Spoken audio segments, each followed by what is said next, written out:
తరగని పెన్నిధి మగువా, త్యాగంలో అనురాగంలో తరగని పెన్నిధి మగువా. గురుగారు, మాతృదేవత చిత్రంలో ఈ పాట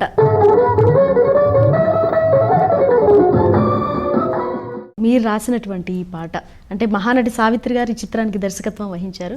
ఇది ఎంతో చక్కటి పాట. ముఖ్యంగా మన వనితా టీవీ ప్రేక్షకులందరికీ చాలా ఇష్టమైన పాట. మన వనితా టీవీ ఛానల్లో ప్రతిసారి కూడా అంటే ఏ కార్యక్రమం అయినా కూడా ఈ పాటను కంపల్సరీ చూపిస్తూ ఉంటారు. అటువంటి ప్రజాదరణ పొందుతున్నటువంటి పాట. ఈ పాట గురించి మీరు రాస్తున్న సందర్భాల్లో మీకు ఎదురైనటువంటి అనుభవాలు మాకు తెలియజేస్తారు. మాతృదేవత అంటేనే ఒక మహిళ, అంటే తల్లిని దేవతగా భావించే సంప్రదాయం మనకుంది.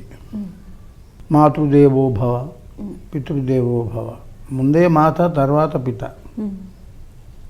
దీన్ని సావిత్రి దర్శకత్వం. మానవ జాతి మనుగడకే ప్రాణం పోసింది మగువా.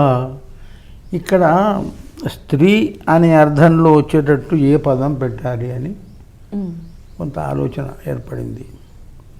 ప్రాణం పోసింది మహిళ అనాలి ఇప్పటి ఆధునిక కాలాన్ని బట్టి. కానీ ప్రాణం పోసింది మహిళ, ప్రాణం పోసింది తరగని పెన్నిది మహిళ, ఈ మహిళా శబ్దం ఉచ్చరించేటప్పుడు సరిగా రాదు పాటలో. అందువల్ల కొంచెం పాత మాట అయినా మగువ అని పెట్టాను. మానవ జాతి మనుగడకి, మానవ జాతిలో పురుషులు ఉన్నారు, స్త్రీలు ఉన్నారు. మరి వీరందరికీ జన్మనిచ్చింది ఎవరు? తల్లి. తల్లి ఎవరు? స్త్రీ. త్యాగంలో అనురాగంలో నేను ఉచ్చరిస్తూ వినిపించాను ముందు, తర్వాత ట్యూన్ చేసింది. కేవి మహాదేవం సంగీత దర్శకుడు ఉన్నాడే, మహనీయుడు. ఆయన ఎప్పుడు ట్యూన్ ఇవ్వడు, బాణి ఇవ్వడు. మీరు రాసివ్వండి, నేను ట్యూన్ చేస్తానంటాడు. అయితే నాకు ఇందులో విరుపులు సీతగా ధరణి జాతగా రాధగా మధుర బాధగా మొల్లగా కవితలల్ల, ఈ రకంగా ఒక పద్ధతి పాటిస్తూ పాడాను. ఇది నేను అప్పటికప్పుడు రాస్తున్నాను అక్కడ. సావిత్రి రెడ్డి గారు, మీరు ఏమనుకోకపోతే నేను ఒక ప్రశ్న అడుగుతాను, సమాధానం చెప్తారా? అమాయకురాలు. ఏమిటమ్మా అన్నాను. మీరు బ్రాహ్మలు కదా, రెడ్డి అని ఎందుకు పెట్టుకున్నారు? అంటే బ్రాహ్మలు కదా అంటున్నారు, మీకు బ్రాహ్మణులని ఎవరు చెప్పారమ్మా అన్నాను. అయ్యో ఏమిటండి అలా అంటారు? లేకపోతే ఇంత భాష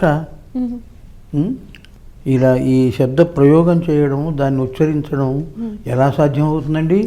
అంటే కాదు తల్లి, నేను రెడ్డినే, రైతునే, కానీ బ్రాహ్మణ్ణి కాదు.